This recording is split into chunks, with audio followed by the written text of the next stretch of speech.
গত 16 বছর আমাদের পাকিস্তানে বিমান যেতে পারে নাই কেন? এটা কোন ধরনের নোংরা রাজনীতি? পাকিস্তান, আমি রাওয়ালপিন্ডি যাব, আমার মুরব্বীরা গিয়েছেন। আমি করাচি বন্দরে যাব, আমার মুরব্বীরা গিয়েছেন। আপনারা নোংরা রাজনীতি করে 71 এর পক্ষে বিপক্ষে, এই সমস্ত নোংরা রাজনীতিকে আমি বিশ্বাস করি না। আমি পাকিস্তান যাব, আমি রাওয়ালপিন্ডি যাব, ইসলামাবাদ যাব, তারা আমার ঢাকায় আসবেন, চট্টগ্রাম যাবেন, ওরা আমার শাড়ি নিবে, ওদের 3 পিস আনবো, সমস্যা নেই, ওদের চাদর আনবো।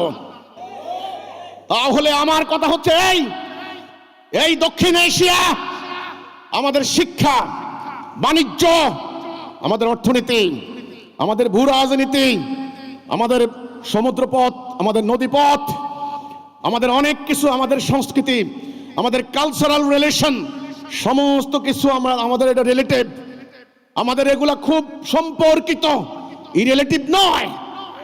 আমরা নির্ভরশীল, একজন আরেকজনকে ছাড়া চলতে পারবো না।